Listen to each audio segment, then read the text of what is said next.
Welcome to A Conversation with History. I'm Harry Kreisler of the Institute of International Studies. Our distinguished guest is Shashi Tharoor, who is Director of Communications and Special Projects for the Secretary General of the United Nations. He was formerly his executive assistant. Mr. Tharoor has served in the UN since 1978, including tenure as head of the Singapore office of the UN High Commissioner for Refugees. He is one of India's leading writers of both fiction and nonfiction. His works run the gamut from history to satire, and rich in the traditions and cultures of his native land, his works grapple with the realities and ideals of modern India. Dr. Tharoor, welcome to Berkeley. Thank you, Harry. Good to be here. Tell us about your education. Education. Well, it was all sort of rather hasty, I suppose. I raced through school and college. I finished a PhD at 22, which, looking back, was made for a somewhat hectic adolescence. But I went to school in Bombay initially. There was a brief abortive and not very happy year in a boarding school in South India. High school in Calcutta, college in Delhi at St. Stephen's College, which is a fairly elite college known for its strength in liberal arts. I spent, I must confess, more time pursuing other activities than in the classroom, but it was an interesting experience. Came to the Fletcher School of Law and Diplomacy at Tufts. Degree certificates say both Tufts and Harvard, and it's an autonomous school, at least it was in those days, in which I did an MA and MALD, a Master of Arts in Law and Diplomacy, and a PhD. My undergraduate degree in Delhi was in history. I had my honors degree in history, and my graduate work was in international affairs, international politics. My PhD thesis was more on the workings of the way in which Indian foreign policy was made during Indira Gandhi's first administration, 66 to 77. And I was very lucky in that I was doing my field research just after the government fell, and everybody from the former Prime Minister, Mrs. Gandhi herself, to all her foreign ministers who all happened to be alive, was willing to talk. And so it was a thesis that became then published as a book, Reasons of State. But in a larger sense, I suppose my education's still going on. I'm learning as much as I can from the mere process of living. Who were your influential teachers? Well, there were a number of them. I should have mentioned that the schools I went to had an interesting thing in common. They were all Jesuit schools. The Jesuits have developed an interesting vocation for educating the privileged of the third world, and I don't mean that in a disparaging way. I just mean that because they have these excellent schools in the English language in countries like India, they tend to attract members of the Indian urban educated professional classes and their children. And while there were, in fact, some relatively less well-off children, we didn't actually have a great cross-section of Indian society. What we had was the urban elite. But having said that, the schools were very good, both of them. The school in Calcutta, St. Xavier's, was unquestionably, in my day, the best school in the city, particularly in terms of its intellectual rigor. I and a couple of my other friends in school came out with the highest possible grades in the school system in the state, largely because of the quality of the teaching. I don't want to rattle off names that will mean nothing to those who log in here, but a number of the priests at these schools are very well trained themselves. I remember a young father who actually took us through an epistemological argument for the existence of God, which certainly impressed my 14-year-old imagination no end, because I was just beginning to flirt with the ideas of atheism, that, I felt somehow that this, when you discover rationality, religion suddenly doesn't seem so impressive anymore. And when you discover the limitations of rationality, it all comes back. But in between, I had this very rational, structured philosophical argument from a Jesuit priest, and that was very striking. College in Delhi, St. Stephen's is an Anglican college, not a Jesuit one, a different culture, and the teachers were largely lay people, in fact, overwhelmingly lay people. And there too, there were some remarkable people. I remember a history teacher called David Baker, who was actually an Australian who had renounced Australia and come and settled in India, and was an authority on modern Indian history, particularly in a central Indian state. But because one man had the misfortune of being white, he was obliged to teach British history, which he detested. But in the process, I learned a great deal from him. And there were a few other teachers too who made an indelible mark on the process of intellectual formation that college is all about. At Fletcher, We had some very impressive professors as well, some of whom are sadly no longer alive, ranging from John Roche, who had been National Security Advisor to Lyndon Johnson, and who had been called by the New York Times his hard-boiled egghead, and who certainly was both hard-boiled and extremely rich in his intellectual range, to my tutor, Alan Henriksen, sort of one of the finest minds in diplomatic history you can find in this country, and many others whom I again wouldn't want to name in extenso, but I think I've been privileged with the quality of the education I've had at all these stages. And what stands out in the way your parents helped shape your character? Well, my parents were astonishing for Indian parents, and for fairly traditional Indian parents in other ways, in the amount of freedom they left me. I had the misfortune of being good at studies, and I say this again without any false modesty, particularly in the Indian school system. Those who are good at taking exams tend to do well, and it doesn't necessarily imply that they have fine minds.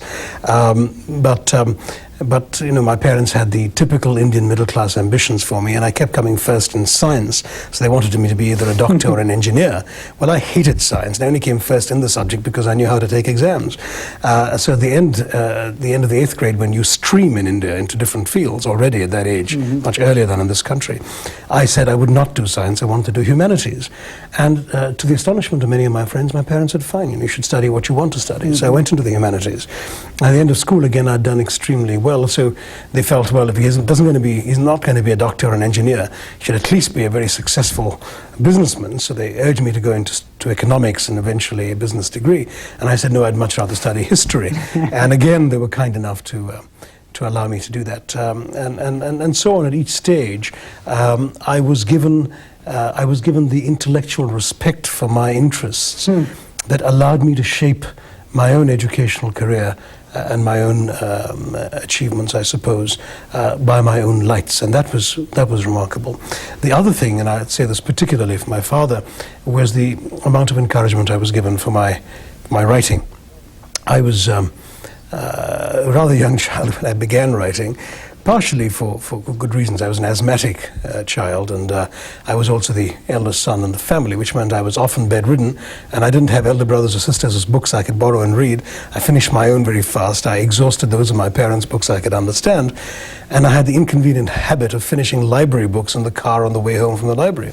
So essentially, and of course there was no television in the Bombay of my boyhood, so I wrote as much for my own amusement. And my parents both did me the great honor of taking that seriously. And they got my writings typed up and they had them circulated to friends. And I was suddenly made to feel at an absurdly young age that I could think of myself as a writer. And by the age of 10, my first story had appeared in print and been sent off to a newspaper by my father. I even had a sort of, what I thought of as a novel, but I suppose must be a novella, serialized over 6 installments in a magazine, with the first installment appearing a week before my 11th birthday. Of course, the fact that I was that young was part of the reason why this otherwise indifferent prose was published. But the fact still is that sort of encouragement definitely shaped both my sense of confidence in myself as a writer, my sense of there being an audience for my writing, but paradoxically also my conviction that I couldn't do this full time, because my parents made it very clear, you can write, that's fine, please write, please publish, but you do your studies because no one makes a living as a writer, and you better be good at your academic work. And so I ended up throughout my school days writing and publishing instead of going to discos, I guess. And I studied very hard, and eventually the same thing happened when I finished my academic work. I went into a regular career at the United Nations and tried to continue writing evenings and weekends, and never really felt, right from my youngest days, thanks to my parents' convictions about this, that there was a viable alternative full-time life as a writer. And here I am as a result. Before we talk about this balancing of these two worlds, one additional question about your background. What sort of books stuck in your mind and really impressed you? I gather a lot of English writers, but also Indian writers. That's right. I read eclectically, and I must say indiscriminately. Remember that reading was my principal activity outside schoolwork. I mean, I loved the game of cricket, and I played it very badly, but also I wasn't often well enough to go out and play. And so that, and the absence of television, computer games, and all the distractions that my children now enjoy, meant that if I wasn't writing, I was reading. And there was one particular year, I think the year of my 13th birthday, that I decided to set myself the challenge of finishing 365 books in 365 days, and I did, and I kept a list at that point to prove it. So, I mean, I was a voracious and rapid reader, and with that kind of volume, I obviously read all sorts of stuff. I read in the English language, but not only from the English language. I read a lot of works in translation as well. And, of course, a lot of good traditional Indian literature is available in English, often in translations that leave something to be desired, but nonetheless it's all available.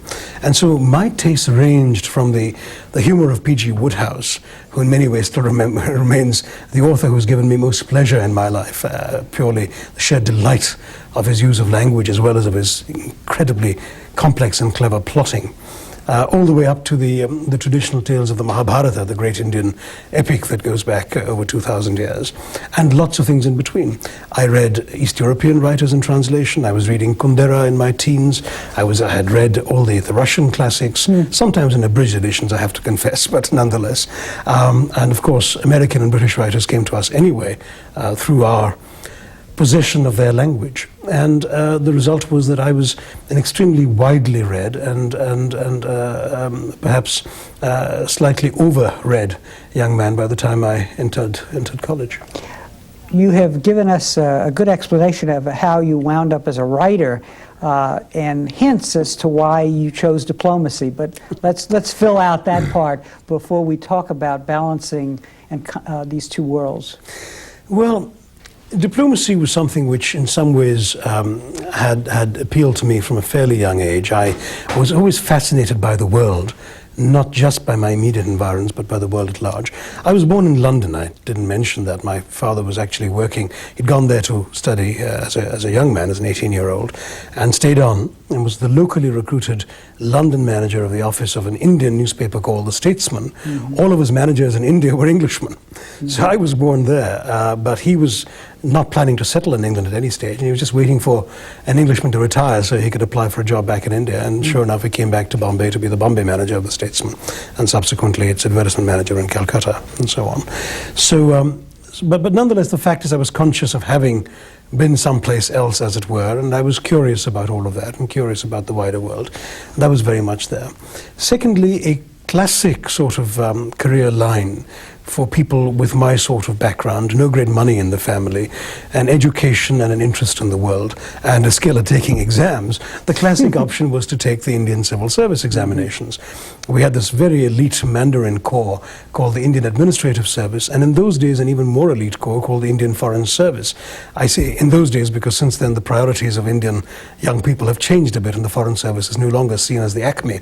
But in those days, you had 10 to 20,000 kids taking the exams every year, of whom about 30 or 40 were selected for the Indian Administrative Service and 5 or 10 for the Indian Foreign Service. So that really was what the brightest kids of the generation were aiming to do.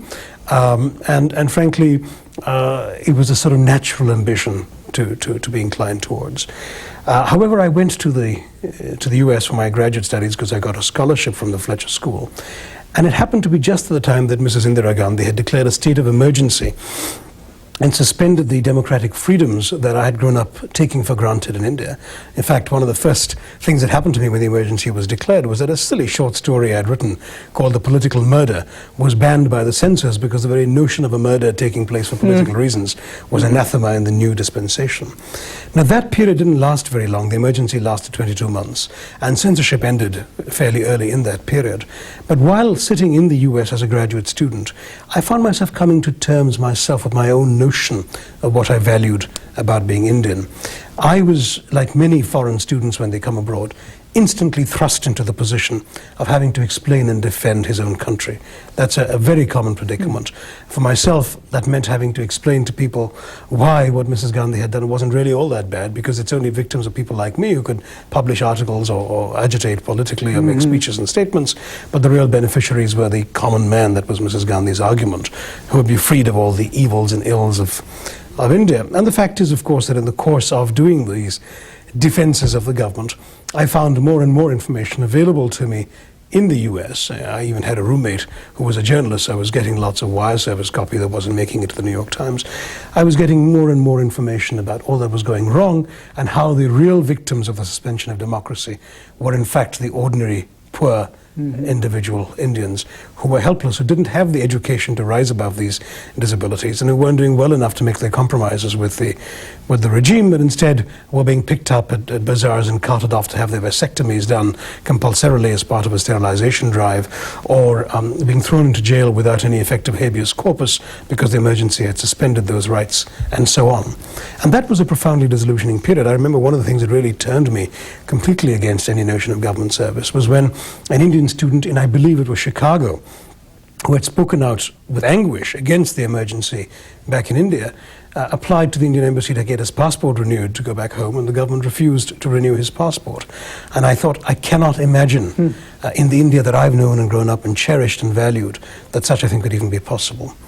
And though the emergency ended with a fair and free election in which Mrs. Gandhi was routed and the system of suspension of democracy was repudiated once and for all, we've never had anything close to it ever since, I felt at that time, because that was the age at which I would have had to take those exams, that somehow the idea of serving a government that could do that had done it once and perhaps could do it again, was simply anathema to me. And so for that reason I did a PhD instead of going and taking the exams, and I ended up working for the United Nations instead of for my own government.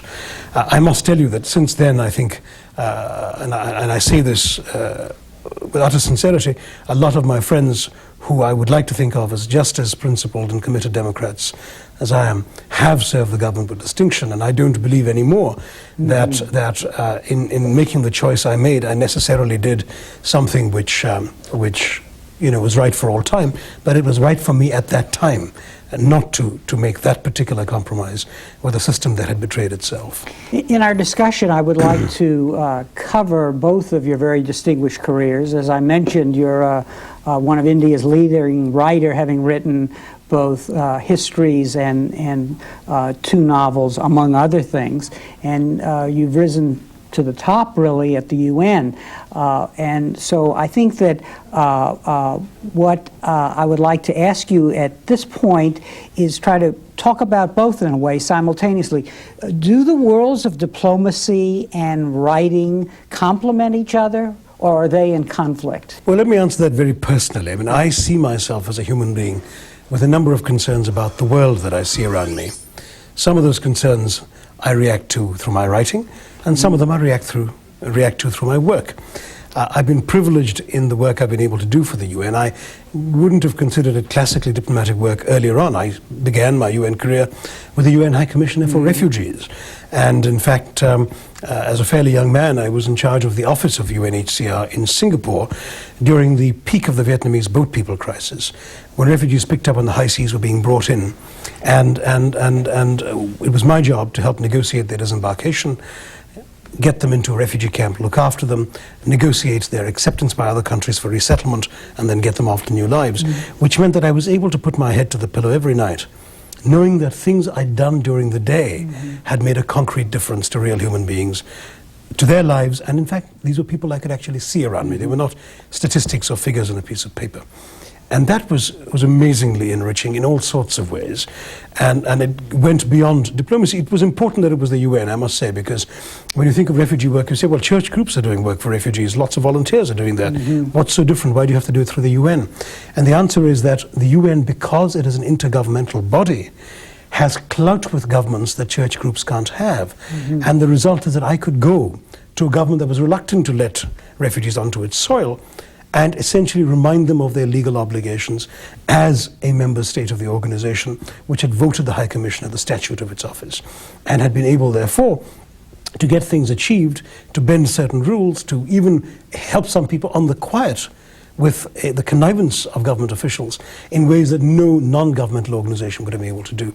And that, frankly, was a period that really convinced me of the indispensable nature of the UN for all these problems that cross borders as refugees cross borders, because ultimately the intergovernmental strength that the UN has makes it truly unique and indispensable as a solution provider to these problems. I then, of course, after 11 and a half years of working for refugees, moved to peacekeeping. And there, yes, my life became much more connected to the world of diplomacy. And it's also true that whereas I had this very direct satisfaction I described to you in the field in Southeast Asia, the satisfactions of working in peacekeeping were quite different. They were not the satisfactions of directly changing human beings' lives, because I worked 18-hour days for almost 6 years and knew that the blood was still continuing to flow in the Balkans. But there was a different sort of satisfaction of knowing that I was working in the field of international affairs at a time when this great human cataclysm was occurring, and that I had a key role as a small cog in this very big machine, but a role which nonetheless enabled me to leave my own smudgy thumbprints, as it were, on the pages of history. And that was a different sort of satisfaction. Now, how are those connected to the worlds of literature? The honest answer is they're really not. In my writing too, I kept the two apart. In fact, my writing is almost, so far in any case, almost entirely about India, both my fiction and my non-fiction. And my work has been completely about any other part of the world but India, partially as a result of the UN's very genuine preference for not having people work on their own countries of origin, and partially because the challenges that were given to me happened to be amongst, as I said, the great human events of our time, and they happened to be the boat people crisis in Southeast Asia, the refugee problems worldwide, and then the peacekeeping challenges of the post-Cold War era, particularly Yugoslavia, and none of those happened directly to involve India. So I kept those two interests quite distinct in my life and my work. In many ways, my work became the enemy of my writing, because as I explained, I write evenings and weekends. And one of the first things that happened as my work became more intense, as the evenings disappeared, there was no question of getting home and finishing dinner by 8 o'clock. In fact, most often I was getting home well after 8 o'clock, and during the peak of the Bosnian crisis, I was getting home usually between 11 and midnight. And my home, I should tell you, was a 12-minute walk from the office, so it's not that I was spending my time in a long commute. The nature of the work demanded that sort of commitment. I had to stay that late because the cables I was sending back to the field, if they weren't sent that night, would cost somebody a day at the other end with the time difference. So there was this enormous pressure.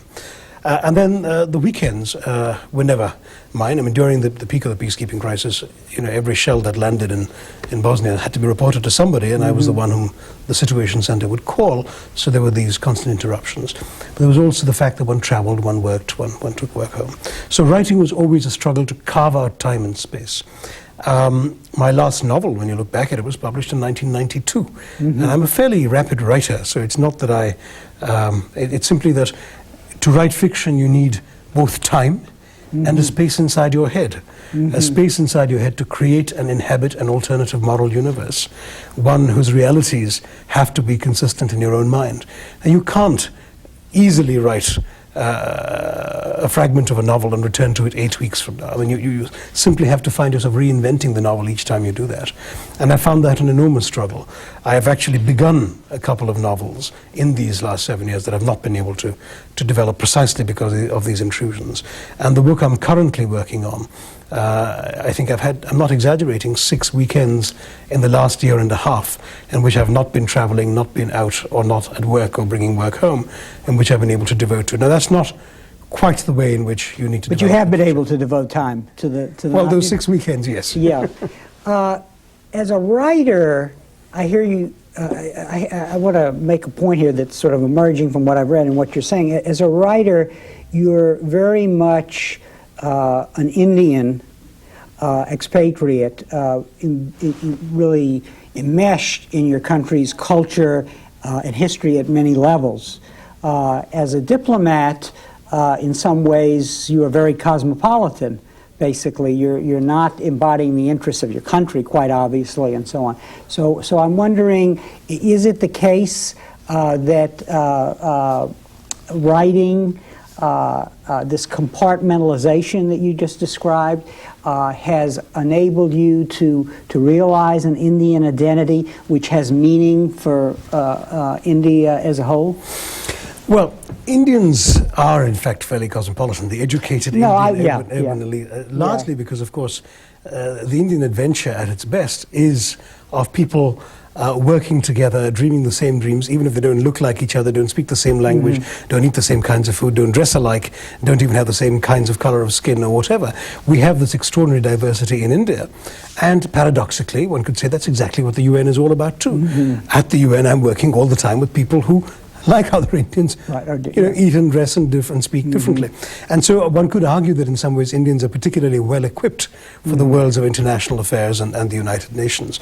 And in that sense, I find no great contradiction between the two worlds. Having said that, I mean, your question, of course, needs a more direct response, and that is that in some ways the writing has helped me to reclaim and to reinvent a sense of my Indianness, which I believe has spoken to Indians in ways that I found very gratifying. I've had so many people come up to me saying, you know, what you said were things that we instinctively knew all along, but we've never heard them said quite that way. My last book, India from Midnight to the Millennium, tries to be many things at many levels, but one of the things it's all about is an evocation of a sense of Indianness. I make no bones about the fact that India matters to me and that I would like to matter to India. But in the process, I'm also articulating a vision of India as this home of a rich diversity, of a rich pluralism that's manifested both in its social institutions and its political democracy. And that this diversity and this pluralism is something we should cherish and be proud of. And I speak to it and from it quite often to audiences both in this country and in India. And I'm very happy to do that, because to me that articulates a vision that perhaps sometimes sitting within India, people don't always see quite that clearly for themselves, because you know they might sometimes see the wood and not the trees. I beg your pardon, they might sometimes see the trees but not the wood. I was distracted briefly in saying that because I was thinking of how this has been done far better than by me by the first Prime Minister of independent India, Jawaharlal Nehru. You asked me about books that have influenced me. One that lingers in my memory is his book, The Discovery of India. And Nehru studied abroad as well, like me. He returned to India, worked in the nationalist movement, and he wrote many of his early books in jail. And there's something about being in jail, which rather like being at the United Nations, gives you that distance, that objectivity to see the larger picture. And the discovery of India is an evocation of the Indian spirit, the Indian identity, Indian history and culture, in terms that still mean a great deal to me today. As a writer, do you like to work most with nonfiction or with fictional materials? It's a difficult one to answer because I've done both. I think in some ways I would say that nonfiction is slightly easier in the circumstances of my life, and fiction is therefore probably what I would prefer. I see nonfiction as easier in the sense that when this last book, India from Midnight to the Millennium, was written, it was possible to write it, put it aside for 6 weeks because work supervened, and then come back and resume it. You can do that with nonfiction. With fiction, as I said, you do have the commitment to engage at a greater level of emotional profundity with what you're trying to do. I like fiction, of course, because it also gives me greater freedom. As a UN official, there are some things in nonfiction that I cannot say because I'm obliged by the traditions and conventions of international politics not to cause offense to member states of the UN. In fiction, I take far more liberties, though it still means that I'm the only writer, I believe, on the face of this earth whose copyright page carries the disclaimer notice that says, though the author is an official of the United Nations, none of the opinions expressed by the characters in this book should be construed as those of the writer in his official capacity. And I assume that especially applies to your book about the movies, show business.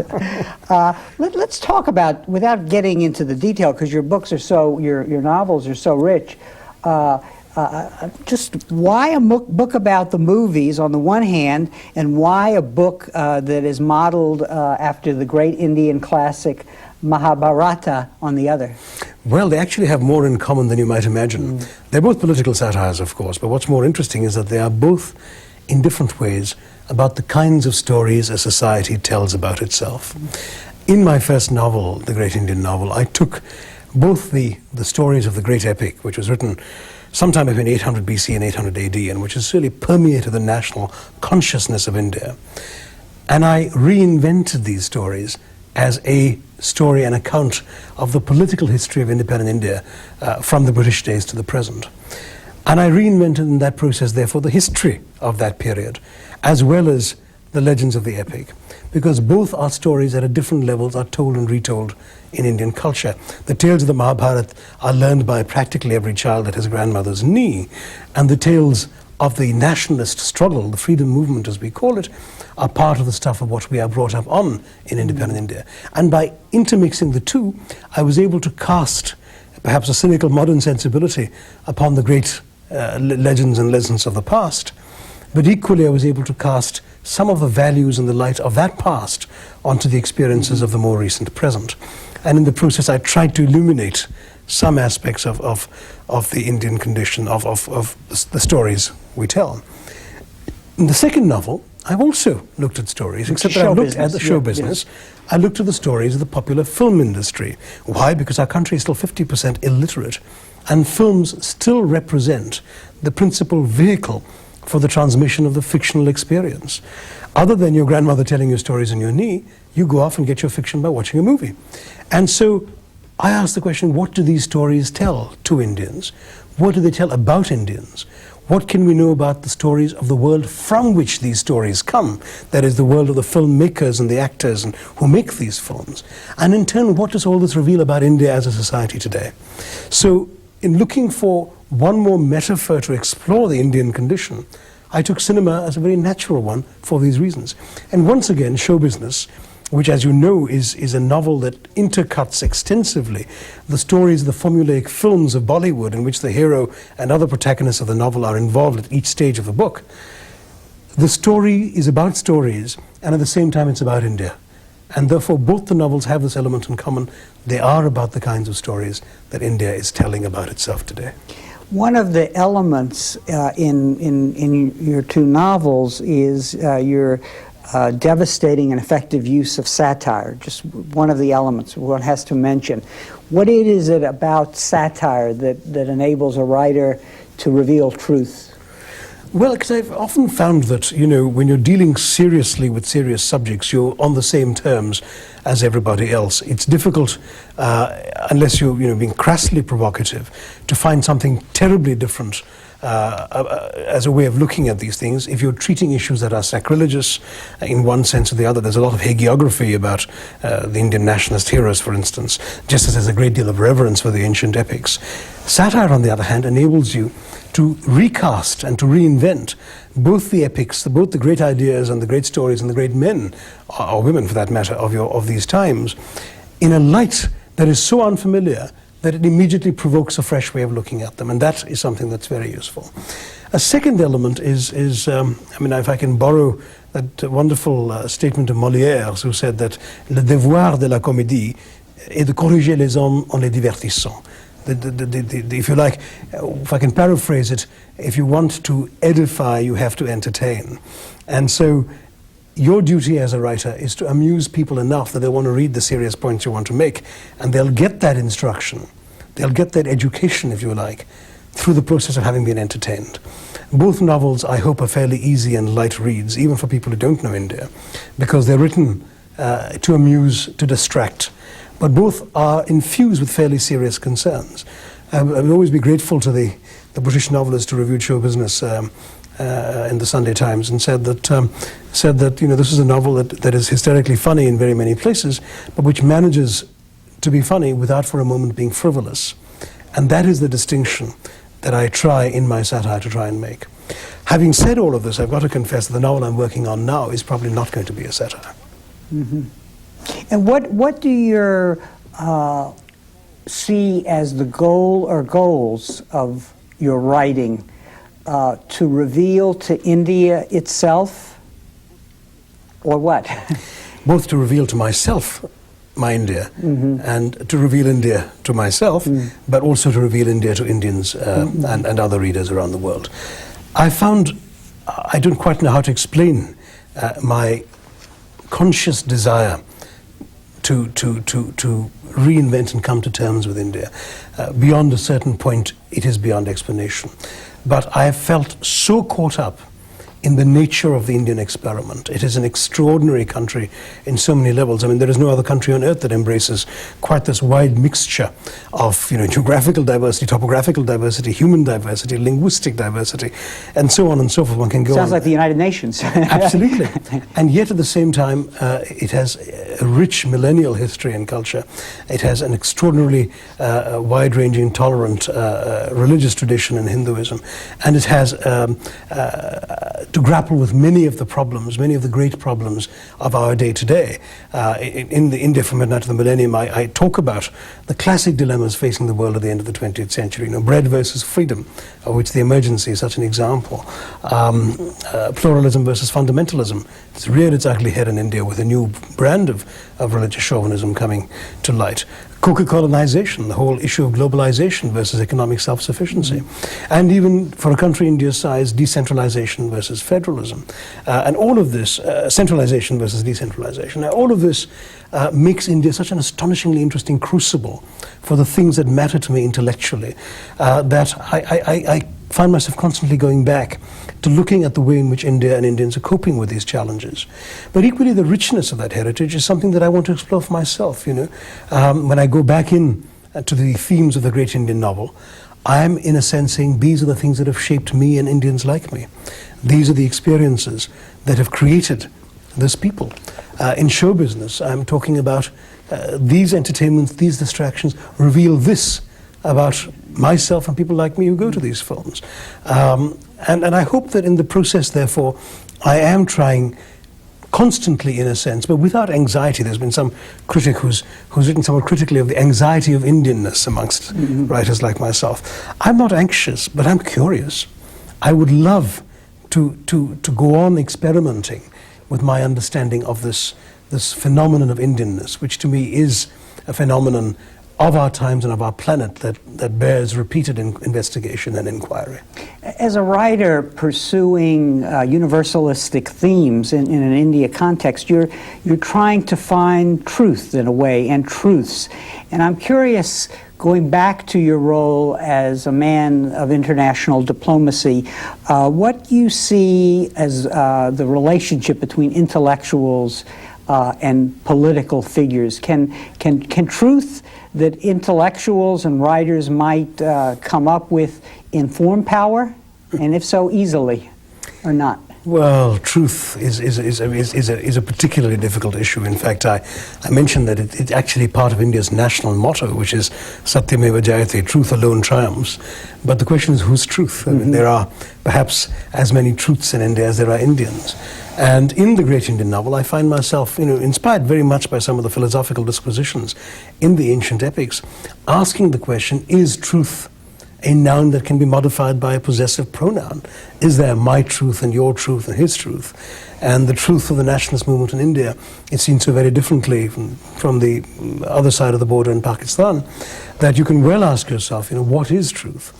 So in my writing, I've actually tried to ask more questions than to provide answers, because I've essentially implicitly made the argument that the reader will find his or her truth for himself or herself from the writing. And the writing will probe the nature of truth in history, in fiction, in reality, in the contemporary world, but will do so in a way that allows the readers to draw their own conclusions of what is true and what is not true.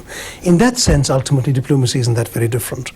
A lot of the work of the world's diplomats in international affairs consists of reconciling different forms of truth, different perceptions of truth, of being able to see every international conflict from the point of view of both or all the protagonists, not necessarily to sympathize with them, but to understand that there's more than one answer to every question and more than one way of looking at every particular problem. So in that sense, those are in common. Does one inform the other? For me, I think that certainly they both inform my view of the world. I'm very slow to judge people harshly. I'm to observe them. I might be able to describe them and comment on them. I'm very slow to judge them, because I tend to see that they have their own validity for what they are and for what they believe and how they act. Accepting that both worlds have multiple truths, I'm curious of your views of the use of words in literature versus their use in politics, especially in our own political system. Talking now about the United States, there is this malaise, the sense that words are used to distort, conceal, to hide. If you contrast that with what a writer is trying to do, he's trying to use words to shape realities, that reveal one truth or several truths or whatever. Talk a little about that. Is there a conflict? Yeah. That's true. I mean, in the sense that writers obviously want exquisite precision in their descriptions. They want to convey very clearly the sense of place, of feeling that they're experiencing and wishing to communicate to their readers. Though having said that, I'll qualify that in just a minute. In diplomacy, there is a sense sometimes that precision can do harm, that it is better to find a form of words that is agreeable to everybody. Security Council resolutions or presidential statements are classic examples of drafting by committee, where each phrase has usually had 15 hands in it, and ultimately the lowest common denominator is arrived at rather than the most euphonious or the most explicit sort of phrase. In diplomatic language, you learn to read between the lines. You learn to read behind the words. You try to think of what has been left out and why, and what the omission implies about the substance of the diplomatic statement. There is always code. There's this wonderful expression of frank and cordial talks, which means it is agreed completely, and this sort of thing. So that, of course, has its own logic and its own subtext. But I said I would qualify what I said about literature, and that is, of course, this wonderful field of postmodernism, which does suggest that texts should also be read in literature for what they leave out, for what they don't say, for how they say it, for what's between the lines, and so on. So maybe from a postmodern sensibility, the two fields are not that different in the use of words after all. Let's talk a little about your recent work at the UN. You've been very much involved in peacekeeping, in shaping norms and institutions to deal with the problems that emerged in the post-Cold War world. What has been most challenging in that endeavor? What has been most difficult? And how has this whole area of words and meanings come to play in that endeavor?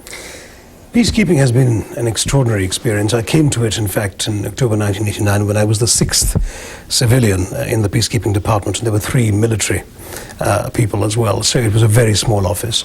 We had 5 largely stable peacekeeping operations. Excuse me. Please. Which employed fewer than 10,000 soldiers, and which had not changed a great deal in the preceding decades. And then I found myself in this part of the UN at the end of the Cold War, when the dramatic changes in the world, the new world disorder, provided so many opportunities for peacekeeping to get involved and to grow. And we shot up from those figures I mentioned to 80,000 troops with 17 major peacekeeping operations by October 94, with Yugoslavia, Somalia and Cambodia competing with each other for being the largest single operation in the UN's history. And I myself led the team in the Department of Peacekeeping that handled peacekeeping in the former Yugoslavia, which meant that I was working with and on what remains the largest single peacekeeping operation in the history of the United Nations. So all of that was exhilarating in a certain way, exhausting in others, tremendously demanding. We were making up things as we went along in many ways. The norms of peacekeeping that you describe were being shaped very much through the actual process of coping with these challenges. It was in some ways like trying to ride a train at breakneck speed while fixing the engine at the same time. And this entire process was remarkable and difficult. We've also seen, when you said what were the greatest problems, the opposite problem, which is the way in which peacekeeping became discredited by its application to crises for which peacekeeping as a concept was not ripe for application, particularly in situations where there was no peace to keep. And peacekeepers found themselves being blamed for failing to do things that they were simply not mandated or equipped or financed to do. And with the result of that, the pendulum now in peacekeeping has swung so far away from it that the UN's peacekeeping credibility is very much on the line, and the Security Council seems quite unwilling to put the UN on the front lines of the great peace and security challenges of our day-to-day. These have been the greatest problems. I've shortened drastically my explanation of all of this, but I would say that in responding to you directly, that have been the problems. You asked the question of words and how words come into this. Well, I can give you one example. I talked about Security Council resolutions. There's the famous example of the resolutions proclaiming safe areas in Bosnia, a phrase itself that conjures up all sorts of notions of safety and security, and yet What's unusual is they said safe areas and not safe havens, which are a real concept in international law. The resolutions never actually use the words protect or defend. They simply expected the UN to deter attacks on these areas by merely deploying a peacekeeping presence. And then the words of the resolution went on to say that if that presence wasn't enough and the peacekeepers were attacked, they would have the right to use air power of NATO in self-defense. Now, this resolution was what put the UN soldiers in the impossible positions they were in, where they were actually in these safe areas, unable to go in or out, unable to bring humanitarian aid in, unable to perform the functions that they were to perform, without the active cooperation of the Serbs besieging these areas, whom at the same time their critics expected them to attack and bomb. There's an American professor who very memorably said that these calls for bombing are a particularly seductive form of military power because they're like modern courtship. They offer the possibility of gratification without commitment.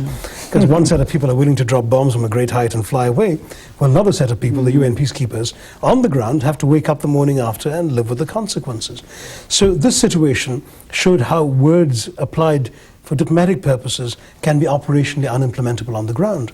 But interestingly, as the political will of the international community, and particularly the Western world, changed, those same words found themselves susceptible to different interpretations.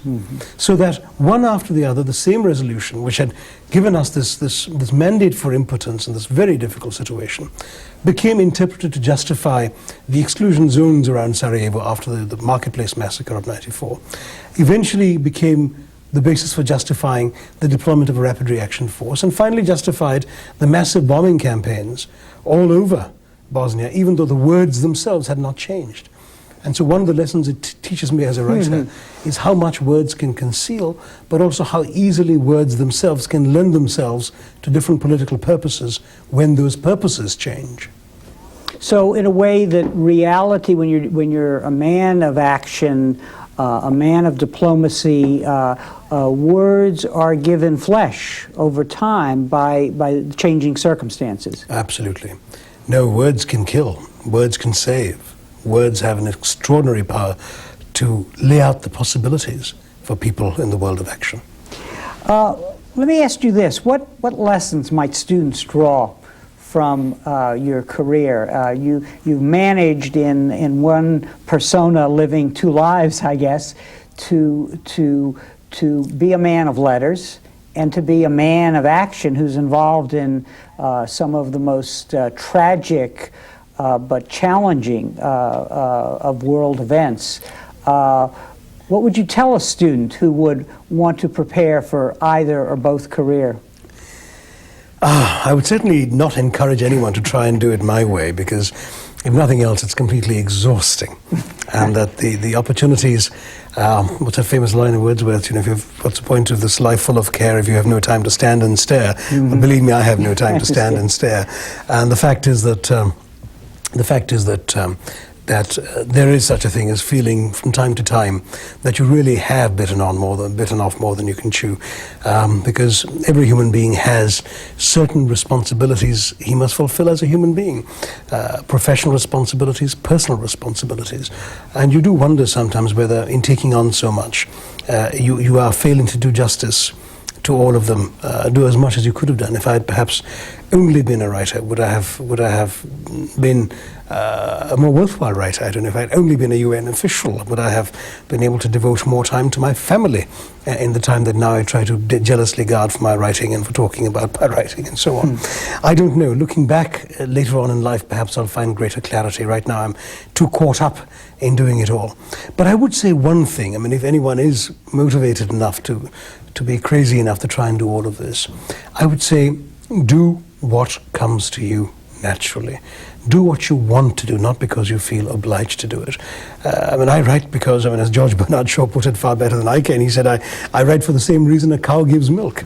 It's in you, it's got to come out. And I know that at this point in my life, I know that if I gave up one or the other aspect of my life, a half of my psyche would wither on the vine. But at the same time, the circumstances that led me both to train, as it were, academically for a life in international affairs, and at the same time to develop my skills such as they are and my interests and talents as a writer. Those circumstances, they need not necessarily obtain elsewhere for other people. And I think it might well be possible for someone else to be able to do justice to one thing more than to another, while focusing a little bit on what they want to do. I once asked the famous writer Mario Vargas Llosa how he'd coped with writing when he needed a job, because he mentioned to me in this conversation that he couldn't afford to support himself while writing initially.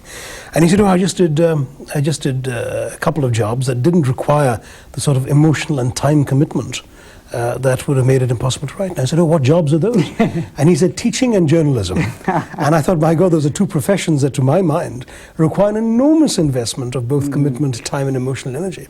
And I realized what he was really saying to me was, it doesn't matter what the job is that you do. It depends on how you do it. It's certainly possible, I'm sure, for another international civil servant or diplomat to find himself working in a 9-to-5 job and have plenty of time to write. Unfortunately, or otherwise, that has not been my experience. I've never known what it's like to go home much before 8 o'clock in the course of my working life, having begun quite early in the morning. And so, for me, I realize the way in which I do my work at the UN is a reflection of the fact that that's the way in which I apply myself, and those are the kinds of assignments that I've been fortunate enough to have been given, that they've demanded that sort of time and that sort of commitment. So ultimately, as long as I do my work in the way in which I feel I should do it, writing will always have to find its space outside it. But no doubt a time will come, I don't know when I'll be able to either reverse those priorities or finally tell myself I've done what I can in my professional field. Now let me see what I can leave behind on the bookshelves of my grandchildren. Mr. Tharoor, thank you very much for taking time, for being with us today and talking about your fascinating lives. Thank you. And thank you very much for joining us for this conversation with history.